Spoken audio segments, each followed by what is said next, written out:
நீங்கள் பார்த்து கொண்டிருப்பது நாட்டுக்கோட்டை நகரத்தார் டிவி. எதை வேண்டுமானாலும் நம்ம தேர்ந்தெடுக்கலாம். இன்ன பிள்ளை தான் வேணும்னு தேர்ந்தெடுக்க முடியுமா? ஒரு காலத்தில் தேர்ந்தெடுக்க முடியாது. இந்த காலத்தில் அறிவியல் தொழில்நுட்பத்தால் இந்த நாள், இந்த நட்சத்திரம், இந்த நேரத்தில் தான் பிள்ளை வேணும்னு பெத்தெடுக்காமல் அறுத்தெடுத்து அறிவியல் உலகம் ஆட்சி பண்ணிருச்சு. ஆனால் இன்னாருக்குத்தான் நான் பிள்ளையாக பிறக்க வேண்டும் என்று ஆத்தாவையும் அப்பச்சியையும் தேர்ந்தெடுக்கிற உரிமை இதுவரை யாரிடத்தும் இல்லை. தாயை தேர்ந்தெடுக்கும், தந்தையை தேர்ந்தெடுக்கும் உரிமை உன்னிடத்தில் இல்லை. கவிப்பேரரசு வைரமுத்துவோட வரி. நம்ம நகரத்தாருடைய பெருமை சைவத்தை வளர்த்தது, ஆலயம் கட்டியது, புத்தகாலயங்கள் அமைத்தது, பதிப்பு துறையிலே சாதித்தது, ஊரணிகளை வெட்டியது, பள்ளிகளை நிறுவியது, கல்லூரிகளை கட்டியது, சன்மார்க்கத்தை வளர்த்தது, திருநீற்றின் பெருமையை சொன்னது, தாய்மொழி தமிழினுடைய மேன்மையை உலகறிய செய்தது, மென்மையாக இருந்தது, அன்பை பகிர்ந்தது, அறிவை கூர்மையாக்கியது, ஞானத்தை வழங்கியது, முற்றோதல் என்கிற முறையில் தேவாரத்தையும் திருவாசகத்தையும் திருப்புகளையும் பரப்பியது, ஆன்மீக பூமியாக செட்டிநாட்டினுடைய செந்தமிழ் பூமியை மாற்றியது என்று மூச்சு விடாமல் இன்னும் பல சொல்லலாம். அடுத்து பேச வருவர் திரு மே ஜெயங்கொண்டான் அவர்கள். அவருடைய சாதனைகள்: தனது இல்லத்திலேயே வள்ளுவருக்கு சிலை அமைத்து அரங்கம் நிறுவி 5000க்கு மேற்பட்ட புத்தகங்கள் படிப்புகள் அமைத்தவர். 50க்கும் மேற்பட்ட மாணவர்களை 1330 திருக்குறளை முடிக்க வைத்து திருக்குறட் செல்வர் பட்டத்தை பெற வைத்தவர். விருது பெற்ற 9 மாணவர்களுடன் குடியரசுத் தலைவர் மாளிகையில் பிரணாப் முகர்ஜி அவர்களுடன் தேநீர் விருந்தும் வாய்ப்பை பெற்றவர். 15 மணி நேர தொடர் சொற்பொழிவு, 24 மணி நேர தொடர் சொற்பொழிவு, 24 மணி நேர கவியரங்கம், 72 மணி நேர தொடர் சொற்பொழிவு என பல்வேறு லிம்கா சாதனை நிகழ்த்தியவர். தில்லி தமிழ்ச்சங்கம், மலேசியா, சிங்கப்பூர், துபாய் போன்ற அயல்நாடுகளில் தமிழ் நிகழ்வில் கலந்து கொண்டவர். இவருடைய பெற்ற விருதுகள்: தமிழக அரசின் நல்லாசிரியர் விருது, தமிழ்நாடு கல்வியியல் கல்லூரியின் சார்பில் சிறந்த ஆசிரியர் விருது, தினமலர் வழங்கிய லட்சிய ஆசிரியர், பிரேசில் நாட்டில் மதிப்புறு முனைவர், கன்னியாகுமரியில் திருக்குறள் தேனி, தஞ்சாவூர் உலகத்துறல்கள் மாநாட்டில் குரல் நெறி காவலர், பல மணி நேரம் தொடர்ச்சியாக தமிழ் மொழியில் பேசியதற்காக சோழன் உலக சாதனை புத்தகத்தில் உலக சாதனை விருது, பல்வேறு விருதுகள் பெற்றவர். அன்று ஜெயங்கொண்டான் கலிங்கத்து பரணி பாடினார். இன்று நம் நகரத்தார் பரணியை பாட ஜெயங்கொண்டான் அவர்களே வருக வருக. டாக்டர் பனையப்பன் அவர்கள் இவர்களுக்கு பொன்னாடை போற்றி கௌரவிப்பார்கள். அகர முதல எழுத்தெல்லாம் ஆதி பகவன் முதற்றே உலகு. நல்லாவின் பால் முழுதும் கன்றுக்கில்லை, நரும் பூவின் மனம் முழுதும் சோலைக்கில்லை, நெல்லாகும் பயிர் முழுதும் நிலத்திற்கில்லை, நிறைகின்ற நீர் முழுதும் குளத்திற்கில்லை, பல்லாரும் கனி முழுதும் மரத்திற்கில்லை, பன் நரம்பின் இசை முழுதும் யாழுக்கில்லை, எல்லாமே பிறர்க்கு உழைக்க காணுகின்றேன், என் வாழ்வும் பிறர்க்குழைக்க வேண்டும் அம்மா என்ற வாசுப மாணிக்கனாரின் வைர வரிகளை சொல்லி மிகச்சிறப்பாக குப்பனாபட்டியிலே இன்றைக்கு ஒரு இல்லத்தினுடைய 100ஆண்டு விழாவில் கலந்து கொண்டு பேசுவதை என் வாழ்க்கையின் பேரின்ப பயனாக கருதி மகிழ்கிறேன். பொதுவாக நம்ம வீடுகளில் விழாக்கள் நடக்கும். இன்றைக்கு ஒரு வீட்டுக்கே விழா நடக்கிறது என்ற மகிழ்ச்சியோடு இந்த இடத்தில் நான் நின்று கொண்டிருக்கிறேன்.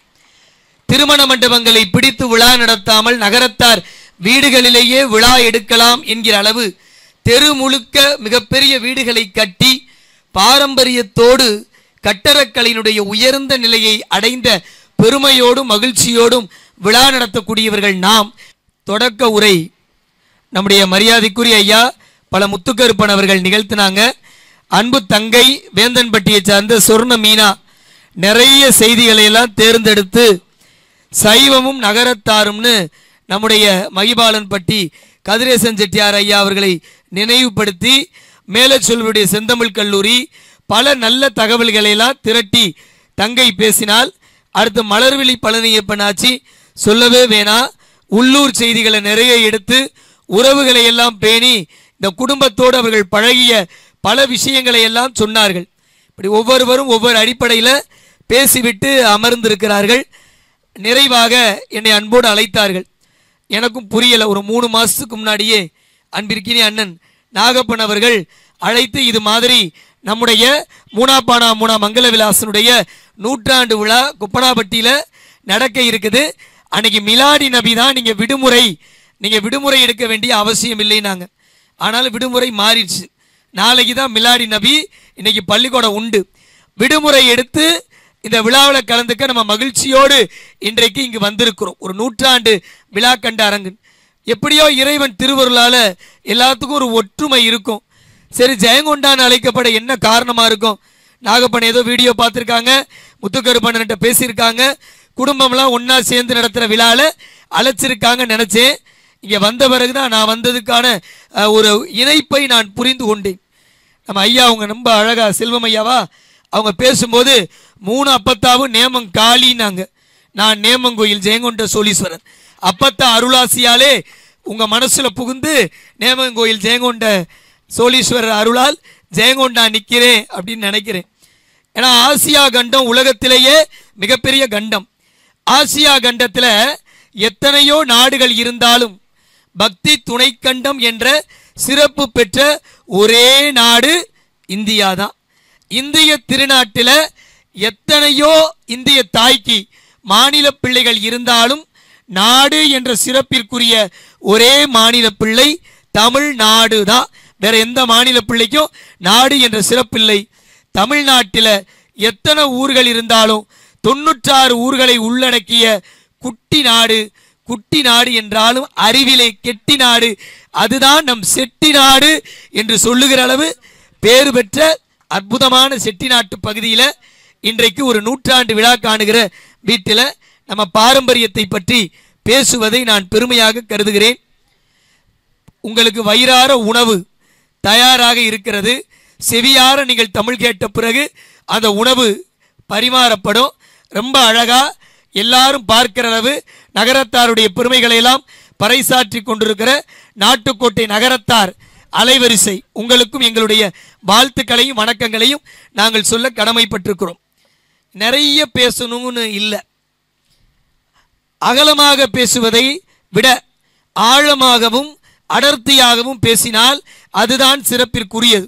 உதாரணத்துக்கு சொல்லணும்னா, எதிர்கால தலைமுறை என்ன சிந்திக்கணுங்கிறத பேச்சாளருக்கு முன்னால் நான் முந்திக் கொண்டு பேசுகிறேன் என்று பேச்சாளர்களை எல்லாம் விட சிறப்பாக ஒரு செய்தியை பதிவு செய்தார் அன்பிற்கினிய அண்ணன் வாழ்த்துறை வழங்கியவர். அன்றெல்லாம் நாம் வந்தோன்னா என்ன சொல்லுவோம் நம்ம நகரத்தாருக்கு? கொண்டு கூட்டி பொருள் விற்பதுன்னு. இன்றைக்கு கொண்டு விற்று என்ற நிலை மாறி நாம் ஊருக்கு வந்தால் சொத்து விற்று என்ற நிலை இருக்கிறது என்கிற சிந்தனை மிக உயர்ந்த சிந்தனை. நம்ம அந்த நிலையிலிருந்து மாறணும். சொத்துக்களை எல்லாம் விற்காமல் இன்னைக்கு ஒரு 100 ஆண்டுகள் கடந்த பிறகும் நல்ல முகப்பு வளவு கம்பீரமான வீடுகள் நல்ல தூண்கள் என்று அமையப்பட்டிருக்கிற அளவு மூணாப்பானா மூணா மங்கள விலாசில் இந்த விழாவை நடத்துகிறார்கள். அவங்க செஞ்சிருக்கிற அறக்காரியங்கள் பழனி முருகனுக்கு எவ்வளவு, பழனியில் ஒரு மிகச்சிறந்த மடமாக இருக்கிற ரெக்கால மடம், தேனிமலை கார்த்திகை மடம் ஐயா அவர்கள் தொடக்கத்தில் சொன்னாங்கல்ல, அதெல்லாம் நிறுவி உள்ளூரில் பள்ளிக்கூடங்களை வைத்து பெரியவர்களுடைய பெருமைகளை காக்கிறபடி இன்றைக்கும் அந்த அறப்பணிகளை தொடர்ந்து செய்கிறார்கள்னா இதுதான் செட்டிநாட்டினுடைய பாரம்பரியம்.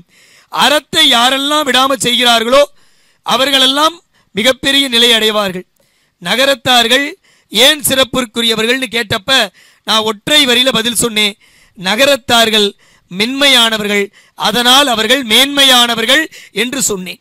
வாழ்க்கையில எப்போதுமே மென்மையாக மகிழ்ச்சியாக நிறைவா ஒரு வாழ்க்கையை நடத்தணும்.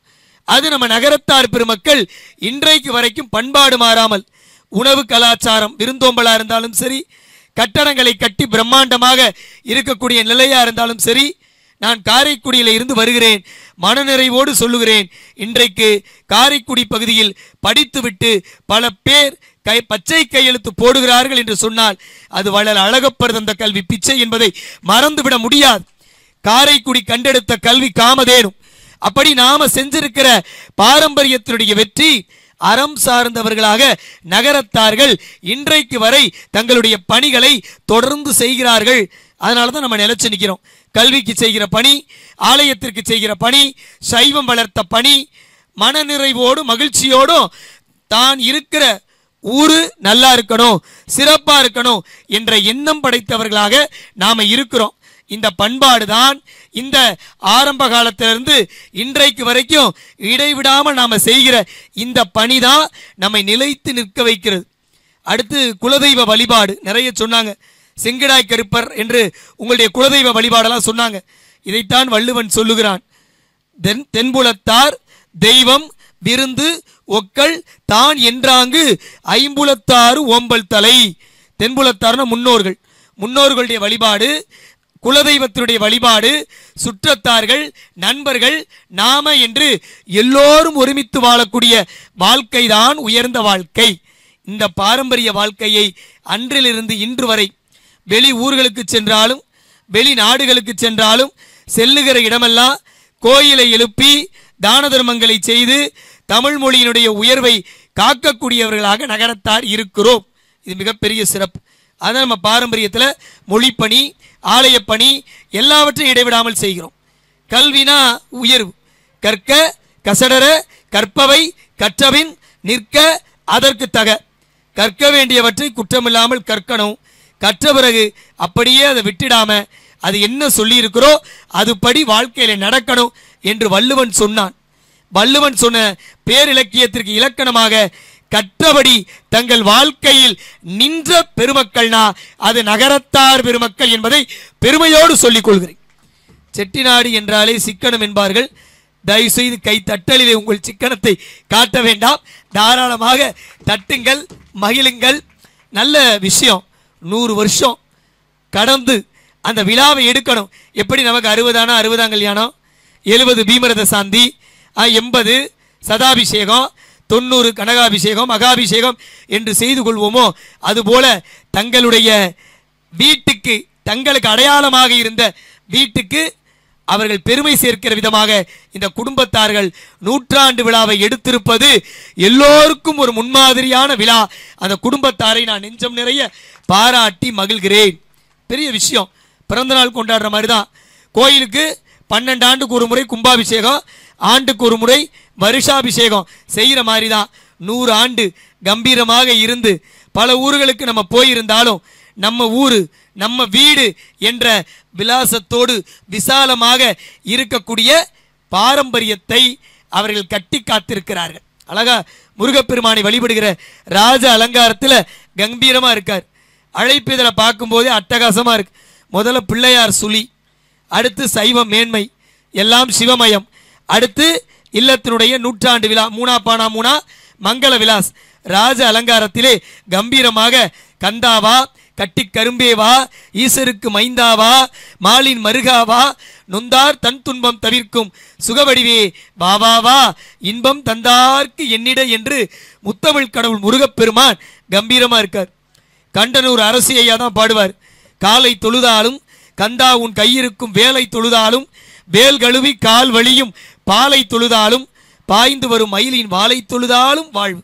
அப்படி நம்ம எல்லோரையும் வாழ வைக்கிற ஒரு குலதெய்வ வழிபாடு, ஆண்டவனுடைய வழிபாடு, இதையும் பாரம்பரியத்திற்கு மாறில்லாமல் செய்கிறவர்கள் நகரத்தார் பெருமக்கள். நம்ம இன்னைக்கும் செட்டிநாட்டினுடைய சமையல், செட்டிநாட்டார்களுடைய பண்பாடு, நம்ம ஊர் கோயில், ஊரணி, இது எல்லாம் உலகமெங்கும் பேசப்படுகிறதுனா அதற்கு ஒரு தனி அடையாளமே இருக்கிறது. நாடுங்கிற பெருமையே செட்டிநாட்டுக்கு உண்டு. அப்படி நாம மன்னர்களுக்கு பின்னாடி ஒரு வரையறையை வைத்துக்கொண்டு எப்படி வேண்டுமானாலும் வாழலாம் என்பதல்ல வாழ்க்கை. இப்படித்தான் வாழ வேண்டும் என்று ஒரு சின்ன வரையறைக்குள் வாழ்ந்தவர்கள் நாம். அதனால தான் பேசப்படுகிறோம். ஒரு அருமையான கதை, செட்டிநாட்டிலே தொடங்கி ஊரெல்லாம் பரவிய கதை. அந்த கதையினுடைய சுருக்க முடிவை நான் நிறைவாக சொல்கிறேன். வாழ்க்கையில் இந்த காக்காயை நான் 2 விதமாக பார்த்தேன் தமிழ் படித்ததுனால. ஒன்று வள்ளுவர் பார்த்த காக்கா, இன்னொன்று பாரதியார் பார்த்த காக்கா. வள்ளுவர் பார்த்த காக்காய்க்கு வள்ளுவர் குறள் எழுதுகிறார். காக்கை கரவா கரைந்து உண்ணும் ஆக்கமும் அன்னநீரார்க்கே உல. இது என்ன அதிகாரம்னா, சுற்றம் நழுவி வாழ்வதல்ல வாழ்க்கை, சுற்றம் தழுவி வாழ்வதுதான் வாழ்க்கை, குற்றம் பார்க்கின் சுற்றம் இல்லை, விட்டு கொடுங்கள் மகிழ்ச்சியோடு வாழுங்கள் என்று வள்ளுவன் பாடிய அதிகாரம். சுற்றம் தலால், யாரும் குற்றம் பார்த்தால் வாழ்க்கையில் வெற்றி பெறுவதில்லை, விட்டு கொடுங்கள் மகிழ்ச்சியோடு வாழுங்கள், மனநிறைவோடு வாழுங்கள் என்று. அதனால தான் நம்ம நகரத்தார் வீடுகளில் இங்கே கொல்லந்தெருவில் ஊசி விற்பதை போல பெரியவர்கள்ட்ட ஜெயங்கொண்டான் சொல்லலை, நமக்கு பத்திரம் கிடையாது, நமக்குள் நாமவே உள்பத்திரம் எடுத்துக்கொண்டு வீடுகளுக்கு பிரிவினை இல்லாமல் நமக்கு நாமே மட்டுமே பிரித்து வாழுகின்ற வாழ்க்கையை வாழ்ந்த பாரம்பரியம் நகரத்தாருடைய பாரம்பரியம். அதனால அப்படி அந்த காக்காயில வள்ளுவர் பார்த்தாரு. காக்கை கரவா கரைந்து உண்ணும் ஆக்கமும் அன்ன நீரார்க்கே உல. இதே பாரதி ஒரு காக்காயை பார்க்கிறார். எத்தி திருடும் அந்த காக்காய் அதற்கு இறக்கப்பட வேணும் பாப்பா. இந்த காக்கா இருக்குல்ல, அது சில டைம் திருடிரும், நீ கோவப்படக்கூடாது, அதுக்கு இறக்கப்படணுங்கிறார். வள்ளுவர் பார்த்த காக்காயும் சரிதான், பாரதி பார்த்த காக்காயும் சரிதான். தமிழ் படித்த நான் பாட்டன் வள்ளுவனுக்கா பெயரன் பாரதிக்கா யாருக்கு நிலையா நிற்கிறது? நான் சிந்தித்த பொழுது நான் பார்த்த ஒரு செய்தியை இந்த வரிகளோட ஒப்பிட்டு பார்த்தேன். பாரதி சொன்னதும் சரிதான், வள்ளுவர் சொன்னதும் சரிதான். வள்ளுவர் பார்த்த காக்கா எப்படி தெரியுமா? மத்தியானம் சாப்பிட்றதுக்கு முன்னாடி அரிகரண்டியில் சோறை மோந்துட்டு காகா காகா காகா கா என்று நாம் திண்டில் சோறை வைப்போம். காக்கா ஓடி வந்து சாப்பிடும். எப்படி சாப்பிடும்? காக்கா மட்டும் சாப்பிடாது, காக்கா வந்து சோறை கொத்திட்டே காகா காகான்னு கரையும். அக்கா காக்கா, சித்தப்பா காக்கா, பெரியம்மா காக்கா, பெரியப்பா காக்கா, அத்தை காக்கா, எல்லா காக்காயும் கூப்பிடும், எல்லாரும் சாப்பிடுங்க. அதான் காக்கை கரவா கரைந்து உண்ணும் ஆக்கமும் அன்ன நீரார்க்கே உல. அதே சமயம் இது வள்ளுவர் பார்த்த காக்கா. நம்ம வீட்டில் வளவுக்குள்ளே வத்தலை காய போட்டிருக்கோம். அப்போ நம்ம வீட்டு ஆயாவோ அப்பத்தாவோ கம்பு குச்சியோடு உட்காந்துருக்கும். ஏதாவது குருவியோ காக்காயோ ஒத்த வத்தலை தூக்குனாலும் கம்பு குச்சியை வச்சு விரட்டுவோம், சூ சூ போன்னு. இப்போ எனக்கு கேள்வி, நீ தானே அரிகரண்டியில் கூப்பிட்டு சோறு ஓடுற, அந்த காக்கா ஒத்த வத்தலை தூக்கிட்டு போனா என்ன தப்பு?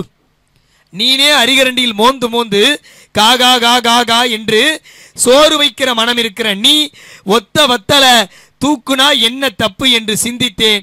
ஐயா அவர்கள் பேசுகிற பொழுது சொன்னார்கள்ல, 4 ஐயாக்களும் சிக்கனம்தான் கஞ்சந்தான், அதில் 4வது ஐயா அதில் சிகரம் என்று சொன்னார்கள்ல, அந்த வார்த்தையை நான் இதோடு பொருத்தி பார்க்கிறேன். நண்பர்களே, கொடுக்க வேண்டும் என்று முடிவு செய்துவிட்டால் கணக்கு பார்க்காமல் கொடுப்பதும் தனக்கென்பதை சிக்கனமாக பாதுகாத்துக் கொள்வதையும் நகரத்தார் கடைபிடித்த காரணத்தால் தான் இன்றைக்கு சிகரமாக இருக்கிறார்கள்.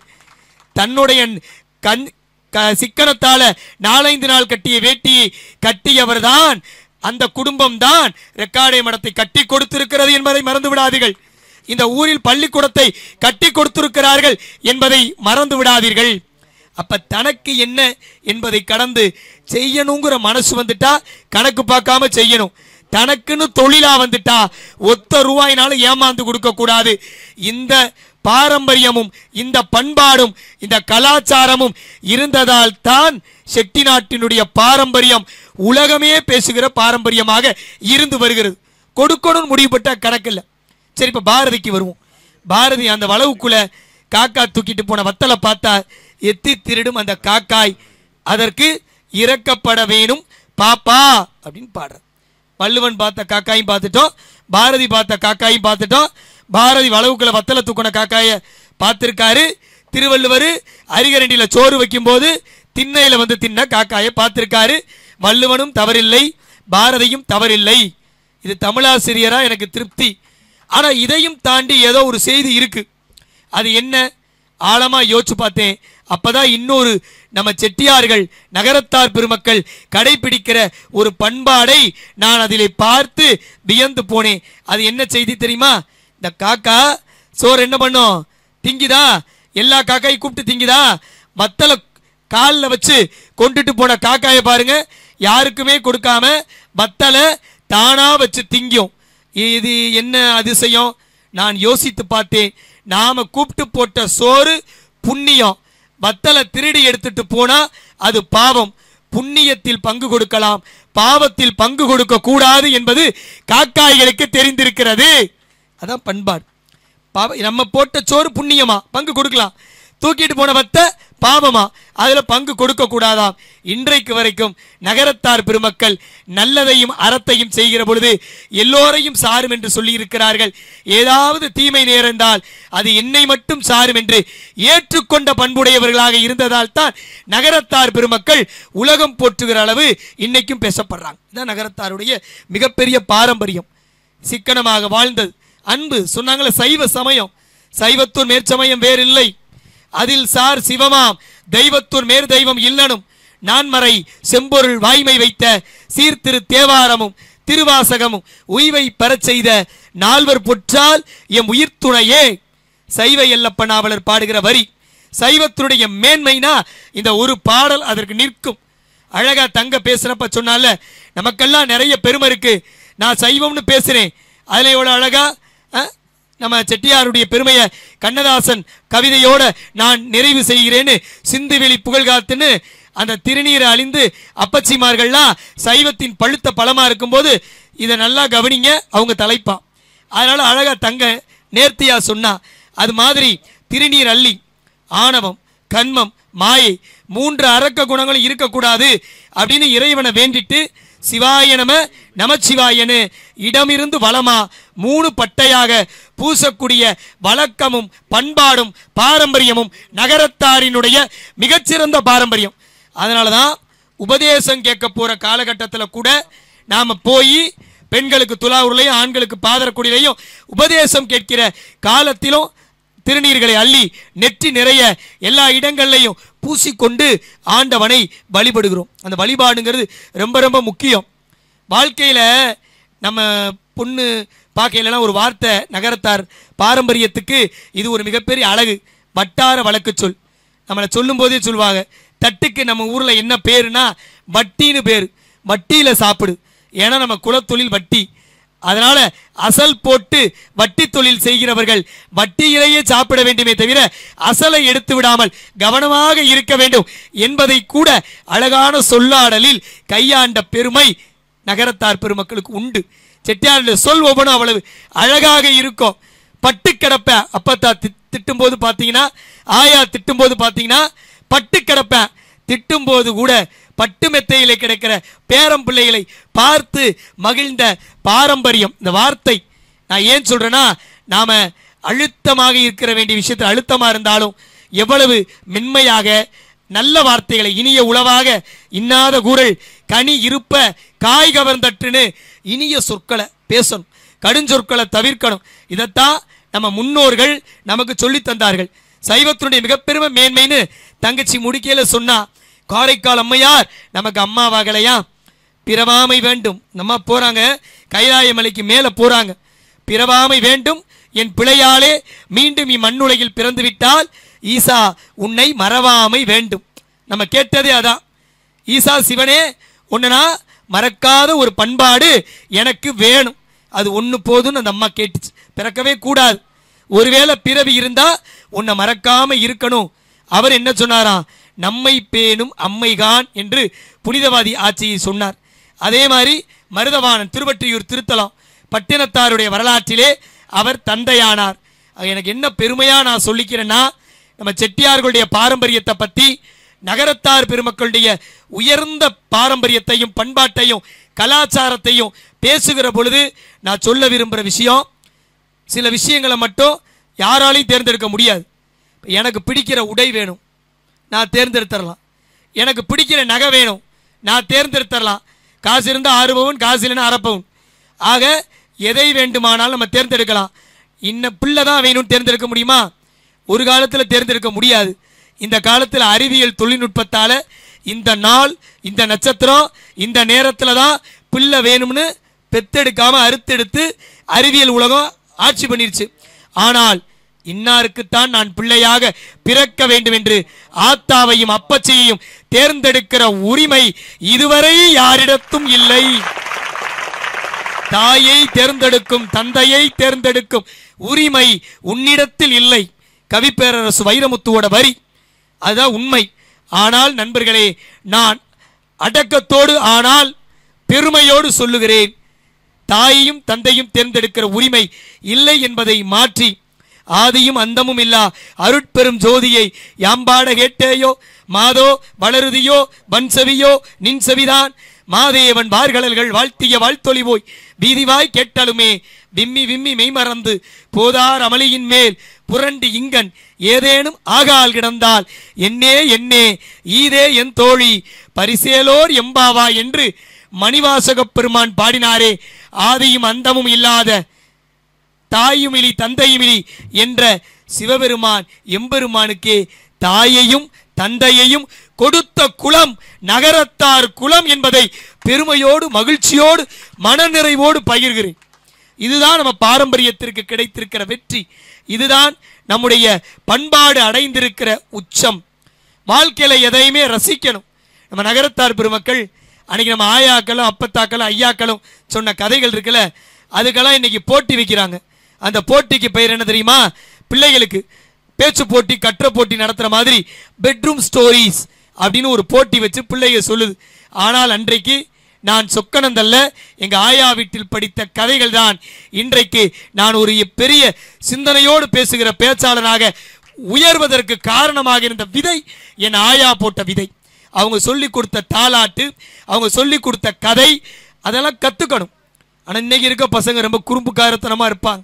அன்னைக்கெல்லாம் நம்ம வீட்டில் மொதல் பாட்டு, நான் சின்ன பிள்ளையா இருக்கையில், குள்ள குள்ளனே குண்ட வயிறனே வெள்ள பிள்ளையாரே விநாயகமூர்த்தியே, இதை சொன்னாதான் எங்கள் ஆயா இட்லி வைக்கும். இட்லி நல்லெண்ணெயை நான் 5வது படிக்கிற வர நிஜமாக சொல்கிறேன், இட்லியில் நல்லெண்ணெய் ஊற்றி வரமிளகா சட்னி வச்சா 2 இட்லியையும் இப்படி இப்படி ஒட்டி எடுப்போம்ல, அதை என் ஆயா விட்டு ஐயா ஒட்டி கொடுப்பார். பிறகு தின்பேன். நானாக ஒட்டியதாக வழக்கமில்லை. அவ்வளவு அழகா நேர்த்தியாக அந்த உணவை நமக்கு உணர்வோடு பரிமாறுவார்கள். மகிழ்ச்சி. இந்த காரைக்கால் அம்மையார் வரலாறை என் பிள்ளைகிட்ட சொல்லும்போது மாணவ பிள்ளைகள்கிட்ட சொன்னேன். இங்கே பார்த்தியா, காரைக்கால் புனிதவதி என்ன வரம் கேட்டா? பிறவாமை வேண்டும், அப்படியே நான் பிறந்துட்டா உன்னை மறக்கக்கூடாது அப்படின்னு கேட்டா. ஓ முன்னாடி கடவுள் வந்தா என்னடா கேட்பேன்னு ஒரு பையன் எந்திரிச்சான். ஐயா, கடவுள் என் முன்னாடி வந்தார்னா செல்வ செழிப்போடு வாழ வேண்டும் என்று கேட்பேன்னா. இன்னொரு பையன், ஐயா 4-5 வீடு நல்ல காரு பங்களாவோட வசதியாக இருக்கணும் தாயா கேட்பேன். இன்னொரு குறும்புக்கார பையன் எந்திரிச்சான். கல்யாணம் ஆகும்போது நல்லா ராணி மாதிரி அழகான ஒரு பெண் எனக்கு மனையாளா வரணும்னு கேட்பேன் ஐயாண்ணா. ஆளுக்கு ஒரு ஆசையை சொன்னாங்க. நான் உடனே அந்த பயல்கிட்ட சொன்னேன், நீங்களாம் ஆளுக்கு ஒரு விருப்பத்தை சொன்னீர்கள். காரைக்காலம்மை இதை கேட்டா. இப்போ கடவுள் ஏன் முன்னாடி வந்தார்னா நான் என்ன தெரியுமா கேட்பேன்? நிறைந்த ஞானத்தை எனக்கு தா என்று கேட்பேன் என்று சொன்னேன். நீ கேட்டதெல்லாம் அழியும் செல்வம், ஞானம் அழியாத செல்வம் அப்படின்னு. ஒரு குறும்புக்கார பையன் எந்திரிச்சான். கோச்சுக்க மாட்டீங்களா ஐயான்னா? கோச்சுக்க மாட்டே சொல்றானா. யார் யார்கிட்ட எது எது இல்லையோ அதை தாயா கேட்பாங்கன்னா. எனக்கு ரொம்ப நேரமா புரியலை, எங்கிட்ட எது இல்லை. ஏன்னா பிள்ளைகளை ரசிக்கணும். நம்ம நகரத்தாருடைய தமிழை ரசிப்பதற்கு செட்டிநாடை விட்டால் வேறு பூமி இல்லை என்று நான் அடித்து சொல்லுவேன். இன்னைக்கு வாழ்த்தரங்கம், கவியரங்கம், பேச்சரங்கம்லாம் எங்க நடத்துறோம்? நம்ம ஊர்ல தானே நடத்துறோம். கூத்தன் இருந்தான், குரலரசர் அங்கிருந்தான், வார்த்தை மொழிக்கே வழங்கும் தமிழ் வேந்தன் கம்பன் இருந்தான், கவிகால மேகம் எனும் வம்பன் இருந்தான், வயதான தமிழ் பாட்டி அவ்வை இருந்தால், அரசியோடு சீதனமாய் புலிச்சோழ நாடடைந்த புகழேந்தி வந்திருந்தான், நக்கீரன் அப்பசலை உக்கூர் மாசாத்தி ஒன் சாத்தன் சிலம்பெடுத்த தக்கோன் இளங்கோ அனுபவித்து காதல் அள்ளி மணக்கவிடும் திரிகூட ராசப்ப கவிராயன் தேரளந்தூர் கம்பனுக்கே ஆண்பாலும் அரம்பை முதல் முக்கணியும் தந்து தமிழ் வளர்த்த சடையப்பன் காவலர்கள் மூவருமே காத்திருந்த வாசலுக்கு காவலனாம் ஏகம்பன் கவியரசி அவன் மனைவி அத்தனையும் தமிழ் வடிவம் பாடியவர் கண்ணதாசன். கண்ணதாசன் எவ்வளவு பெரிய மாபெரும் நம்முடைய சொத்தல்லவா, நகரத்தாருடைய மிகப்பெரிய தமிழ் சொத்து. சிறுவுடல்பட்டி தந்த அந்த அருமையான கவிஞன். நம்ம நாகப்பட்டினம் நகரத்தார் சங்கத்தில் ஒரு தலைப்பு கொடுத்துருந்தாங்க, இந்த பாரம்பரியத்தை பற்றி இன்னைக்கு பேசுகிற மாதிரி. அன்னைக்கு ஒரு தலைப்பு நானும் கொடுத்துட்டேன், ஒருங்கிணைப்பாளர்களும் மகிழ்ச்சியோடு ஏற்றுக்கிட்டாங்க. ஆனால் தலைப்பில் பெரிய சிக்கல். நாட்டுக்கோட்டை நகரத்தாருக்கு கிடைத்த நல்ல பரிசு வள்ளல் அழகப்பரா கண்ணதாசனா? நான் நடுவர். இப்போ தீர்ப்பில் சிக்கல் இருக்கா இல்லையா? நாட்டுக்கோட்டை நகரத்தாருக்கு கிடைத்த நல்ல பரிசு அழகப்பர்னு முடித்தாலும் சிக்கல் உண்டு, கண்ணதாசன் முடித்தாலும் சிக்கல் உண்டு. நான் வேகத்தில் தலைப்பு கொடுத்துட்டேன், நல்லா இருக்கேன்னு அந்த ஊர்லையும் அச்சிட்டுட்டாங்க. போய் மேடையில் நிற்கிறேன், பேசணும். ஏன் சொல்கிறேன்னா, நல்லதை நினைத்து ஒரு காரியத்தை தொடங்கினால் கவலைப்படாதீர்கள், ஆண்டவன் அதை நல்லதாகவே முடித்து தருவான். அது சத்தியம். நாம் எந்த எண்ணங்களும் இல்லாமல் தலைப்பை கொடுத்துட்டோம். ஆடம்பரம் தேவையில்லை. நகரத்தாருடைய வெற்றிக்கு காரணம் எதில் தேவை சிக்கனமோ அதை கடைபிடிச்சோம்.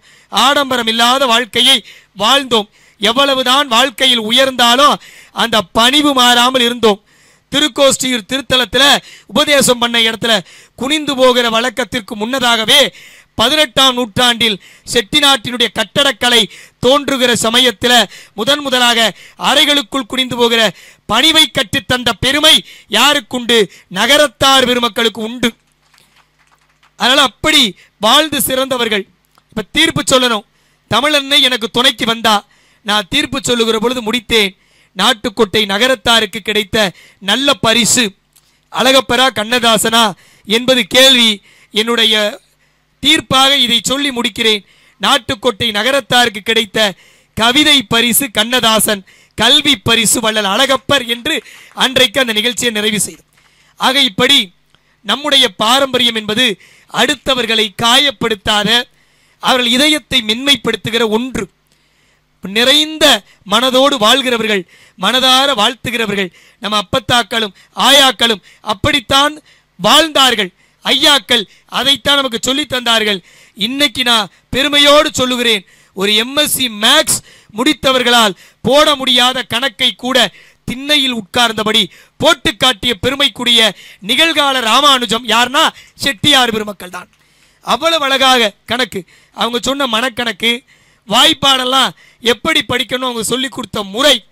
அதனால தான் கல்வி பூமியாக நாம சிறந்து விளங்குகிறோம். நீரில்லா நெற்றி பால் ஔவையாருடைய வார்த்தை.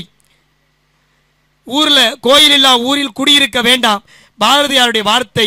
ஔவையாரின் வார்த்தையையும் பாரதியாரின் வார்த்தையையும் வாழ்க்கையாக்கிய பெருமை நகரத்தார் பெருமக்களுக்குத்தான் உண்டு. வார்த்தையாக சொல்லிவிடுவது எளிமை. இன்னொன்று ஒரு பெருமையா சொல்லவா, வார்த்தைக்கும் வாழ்க்கைக்கும் இடைவெளி இல்லாமல் வாழ்ந்தவர்கள் நகரத்தார் பெருமக்கள். சிலர் சொல்வது ஒன்று செய்வது ஒன்றாக இருக்கும். ஆனால் வார்த்தையை சொல்லிவிட்டால் எந்த நிலையிலும் மாறாமல் அந்த வாழ்க்கையை வாழ்ந்தவர்கள் அவர்கள். முதல்ல மகிழ்ச்சியா இருக்கணும். நம்ம வீட்டில் நம்ம வீட்டு பேர பிள்ளைகளுக்கும் வீட்டிலே வாழ்ந்த உறவுகளுக்கும் நம்ம பெரியவர்கள் சொல்லி கொடுத்த வாழ்க்கை எல்லாரும் மகிழ்ச்சியா இருக்கணும். இப்போ நாட்டில் இருக்கிற ஒரு பிரச்சனையை பற்றி நான் ஒரு மேடையில் கவிதை சொன்னேன். அது கல்லூரி மேடை. நகரத்தார் மேடையில் பேசுவது எளிமை, ஏன்னா தமிழ் கேட்கிற கூட்டம் இருக்கும். கல்லூரி மேடையில் பேசுகிறேன். அப்போ வறுமை தான் இந்த நாட்டில் ரொம்ப பிரச்சனை, அதனால வறுமையை பற்றி ஒரு கவிதை தம்பிகளானே. எல்லாரும் ரசித்து கேட்டான். ஏன்னா காலேஜ் பசங்களுக்கு கவிதை சொன்னால் பிடிக்கும். அதனால ஆரம்பித்தேன். வறுமை தலைப்பு. கோடை காலம் வந்தது, காலுக்கு செருப்பு வாங்கலாம் என்று நினைத்தேன். அதற்குள் கோடை காலமே முடிந்து விட்டதுன்னு மொதல் 4 ரோல் இருக்கவே கைதட்டினான். நமக்கு மகிழ்ச்சி, நல்லா பிள்ளைகள்லாம் கைதட்டுதேன்னு அடுத்த வரைக்கும் போனேன். மழைக்காலம் வந்தது, குடை வாங்கலாம் என்று நினைத்தேன். அதற்குள் மழைக்காலமே முடிந்து விட்டது, வாங்க கையில் காசு இல்லை, வறுமை. உடனே நடு ரோல் இருக்கவங்களாம் கைதட்டினாங்க, ரொம்ப சந்தோஷம். குளிர்காலம் வந்தது, போர்த்தி கொள்ள போர்வை வாங்கலாம் என்று நினைத்தேன். அதற்குள் குளிர்காலமே முடிந்து விட்டது அப்படின்னு கடைசி ரோல இருக்கிற பையன் எந்திரிச்சு கைதட்டினான். கடைசி ரோல கைதட்டினானா நம்ம முடிச்சிடணும்னு அர்த்தம். அதனால நான் உடனே உள்ள வாங்கிக்கிட்டு, தம்பி என்னடானே கவிதை நல்லா இருக்கியா, நான் வேணா கவிதையை முடிக்கவானா, இந்த காலத்து பிள்ளைய கவிதை நல்லா எழுதுறாங்க, எங்க நீ முடுறானே, கவிதையை தொடர்ச்சியா சொல்லுங்கயா, முடிவை நான் சொல்றேன்னா. வறுமை தலைப்பு, கவிதையை சொன்னேன். கோடை காலம் வந்தது, காலுக்கு காலணி வாங்கலாம் என்று நினைத்தேன். அதற்குள் கோடை காலமே முடிந்து விட்டது. மழைக்காலம் வந்தது, குடை வாங்கலாம் என்று நினைத்தேன். அதற்குள் மழைக்காலமே முடிந்து விட்டது. குளிர்காலம் வந்தது, போர்த்தி கொள்ள போர்வை வாங்கலாம் என்று நினைத்தேன். அதற்குள் குளிர்காலமே முடிந்து விட்டது. நீ முடிடானே, தேர்வு காலம் வந்ததுன்னா பய வாயில் அவ்வளோ சீக்கிரமா தேர்வு காலம் வராது. தேர்வு காலம் வந்தது, புத்தகம் வாங்கலாம் என்று நினைத்தேன். அதற்குள் தேர்வு காலமே முடிந்து விட்டது அப்படின்னு அவன் கவிதையை நிறைவு செஞ்சான். வாழ்க்கையில சுவாரஸ்யமா இருக்கணும். கம்பன் வீட்டு கட்டுத்தெரியும் கவி பாடும். ஐயா சொன்னாங்க, தமிழ் வாத்தியார் சொல்றார், நான் சொன்னேன் கம்பன் வீட்டு கட்டுத்தெரியும் கவி பாடும். ஐயா ஏதாவது மாத்தி பூசா சொல்லுங்க. ஆனா எங்க நீ சொல்றானே, அவன் எந்திரிச்சான், இளையராஜா வீட்டு இட்லி சட்டியும் இசை பாடும். கம்பன் வீட்டு கட்டுத்தறிக்கு முதல் எழுத்து ஒன்றி வருவது மோனைன்னு நம்ம காணாவை போட்டா, இளையராஜா வீட்டு இட்லி சட்டி இசை பாடும்னு முதல் எழுத்து ஈனாக்கவை மோனை போடுறானா என் பிள்ளைகள் வளர்ந்து விட்டார்கள். இப்படி அடுத்த தலைமுறை வளருகிற பொழுதுதான் மகிழ்ச்சி. நம்ம நகரத்தாருடைய பெருமை, சைவத்தை வளர்த்தது, ஆலயம் கட்டியது, புத்தகாலயங்கள் அமைத்தது, பதிப்புத்துறையிலே சாதித்தது, ஊரணிகளை வெட்டியது, பள்ளிகளை நிறுவியது, கல்லூரிகளை கட்டியது, சன்மார்க்கத்தை வளர்த்தது, திருநீற்றின் பெருமையை சொன்னது, தாய்மொழி தமிழினுடைய மேன்மையை உலகறிய செய்தது, மென்மையாக இருந்தது, அன்பை பகிர்ந்தது, அறிவை கூர்மையாக்கியது, ஞானத்தை வழங்கியது, முற்றோதல் என்கிற முறையில் தேவாரத்தையும் திருவாசகத்தையும் திருப்புகளையும் பரப்பியது, ஆன்மீக பூமியாக செட்டிநாட்டினுடைய செந்தமிழ் பூமியை மாற்றியது என்று மூச்சு விடாமல் இன்னும் பல சொல்லலாம். ஆனால் நண்பர்களே, நிறைய பேசுகிறவன் நல்ல பேச்சாளன் இல்லை, மனம் நிறைய பேசுகிறவன் நல்ல பேச்சாளன். நன்றி.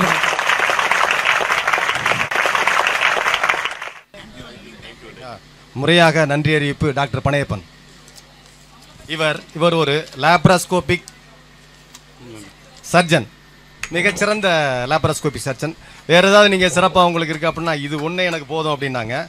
அவங்க அப்பா சேதுராமன் செட்டியார் வந்து கொன்னையூர் கோயிலின் தக்காராக இருந்து நிறைய அறப்பணிகள் செய்து புதுக்கோட்டை மாவட்டத்தில் முதலாக வெள்ளி ரதம் செய்து அருள்மிகு முத்துமாரியம்மன் கோயிலுக்கு செய்து கொடுத்தவர் என்ற பேரும் புகழும் பெற்ற அப்பேற்பட்ட RMS அவர்களின் மகன் பனையப்ப செட்டியார் அவர்கள் நன்றி உரை கூறுவார்கள். ஊருக்கு அழகு குளம், குளத்துக்கு அழகு அள்ளி மலர்கள். அதை போல விழாவுக்கு அழகு நன்றி செலுத்துதல். நன்றி மறப்பது நன்றன்று என்று வாக்கின்படி நன்றி உரை ஆற்றுவதில் பெருமகிழ்ச்சி அடைகிறேன். இவ்விழாவில் இனிதே நடைபெற துணையாயிருந்த ஆட்கொண்டநாதர் சிவம்பெரும் தேவிக்கு நன்றி கூறி உரையை தொடங்குகிறேன். விருந்தினரை வரவேற்பது விருந்தோம்பல்.